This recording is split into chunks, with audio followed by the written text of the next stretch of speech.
What's going on, everybody? Welcome back to the channel. Today we're going to be building this awesome trailer for our four-wheeler.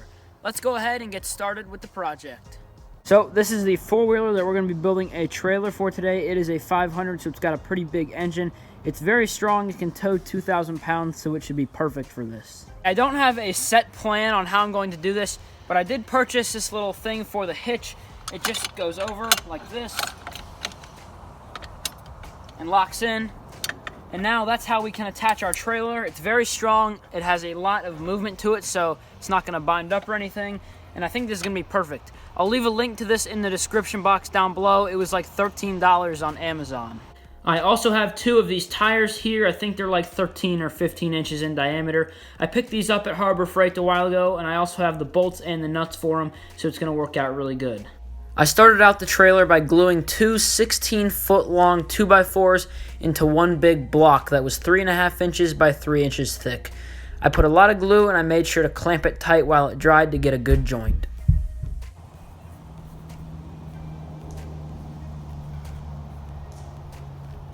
Once the new shop was built, we could tear down the old shop to make more yard. I salvaged these 2x4s from that old building. I really liked that I was able to use the 2x4s instead of having to buy new ones.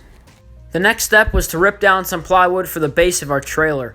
I saved this piece of plywood from the roof of my old shop. I wanted the front corners of the trailer to be chamfered to allow for more clearance with the wheel, so I'm using my circular saw to cut the corners off of the front of our piece of plywood.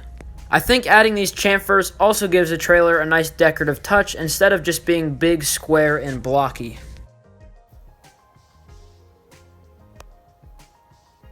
By the time I was done doing that, our 2x4 lamination was already dry, so I trimmed the end off on the miter saw, and I used the table saw to rip it down to 2¼ inches by 2¼ inches. This is the perfect size to fit inside of our trailer coupling. I wish I had a bigger, thicker block of wood that I could use instead of having to laminate two 2x4s, but I really wanted to do this on a budget and save some money, so two 2x4s worked. So you can see that thing that we've been working on is the center support for our trailer, and I am building this thing upside down right now, and it's just easier to work on that way. I clamped it down in place so I could easily put some screws in from the other side.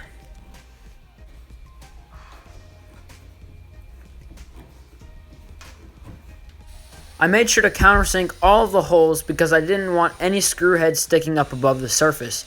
All of the screws that I used for this build were also reclaimed from my old shop, so nearly 100% of this entire project was made out of old parts that I used from my old building. Now you can see that I'm going all the way around the trailer.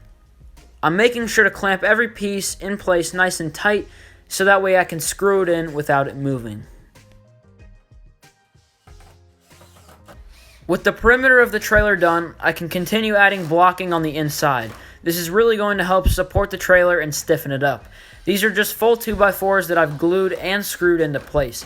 The screws are really just holding them into place until the glue dries, as the glue is really what's going to hold these in place long term.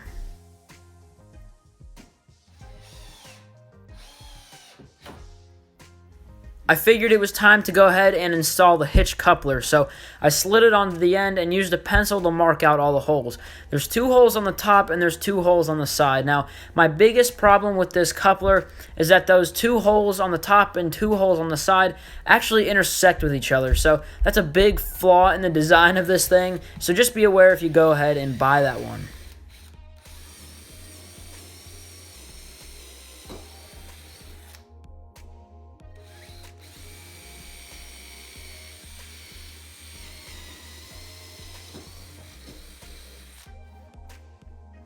Once my holes were drilled, I slid the coupler back onto the end and started dropping bolts through the holes. I made sure to put washers on the top and the bottom of the bolts to evenly distribute the pressure along the coupler. Once all the bolts were in, I could go ahead and start screwing the nuts onto the bottom.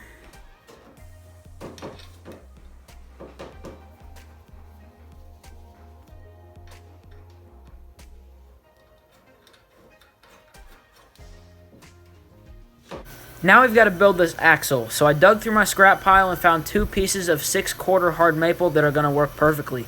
I cut a radius on the end of them to make them look better and to give me a little bit more ground clearance. I went over to the drill press to drill a hole right in the center of that radius. This is where our axle bolts are going to go through. To really stiffen up the axles, I want to cut some triangle supports, so I cut a piece of maple to 7 inches wide and used my speed square to mark out 2 triangles.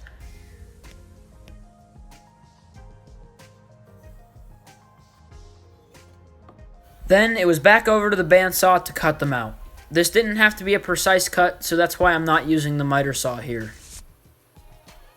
Now it's time to start installing the axle. I put down a thick bead of glue and then I could set my axle piece on top of it.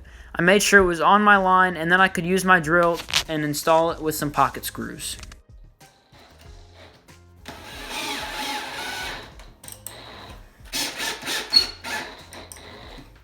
Now it's time to install the little triangle brace. The triangle brace is going to give this a lot of strength, so I used a lot of glue on the triangle and then I could set it into place.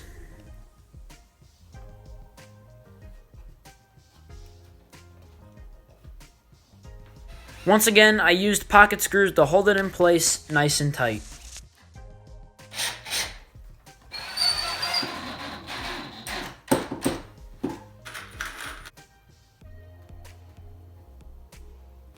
So here you can really see the axle system that I've got. I'm going to put my tire right on here. I'm going to send that bolt through, and then we're going to put some washers and a nut on the other side. This is an extremely strong way to do this, especially for just everyday use, carrying random things around the property, which is what we're going to be doing. These triangles here are absolutely essential. They provide a lot of strength this way, and these things are 4.5 or 5 inches wide, so they provide a lot of strength this way. I still need to run some screws in here to support the triangles better, but the glue is really what's going to hold all this together.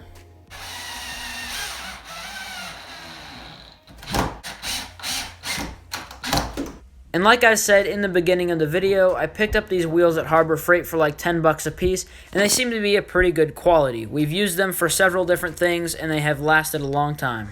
Alright, so the wheels are all attached.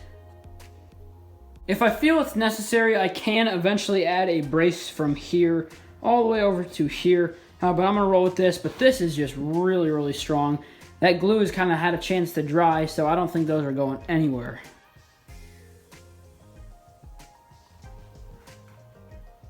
For the sides of my trailer, I'm using some leftover T111 from my old shop. I went ahead and ripped it down on the table saw to 11 inches wide.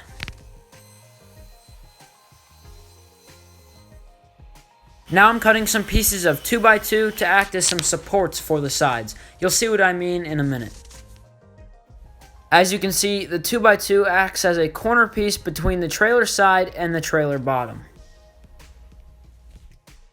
Like everything else on this project, I made sure to use plenty of glue while doing this. These sides are going to be subject to quite a bit of stress, and I don't want those screws coming loose over time. Next, I used some 3-inch deck screws to screw that whole entire thing down to the bottom of the trailer.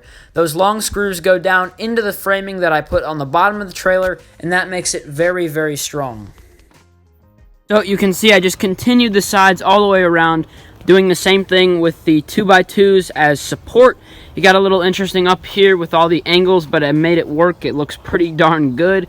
And then I also added a couple little blocks in here for a little bit of extra support. The back is fixed in place, so it doesn't hinge or anything, and that just really stiffens up all the walls.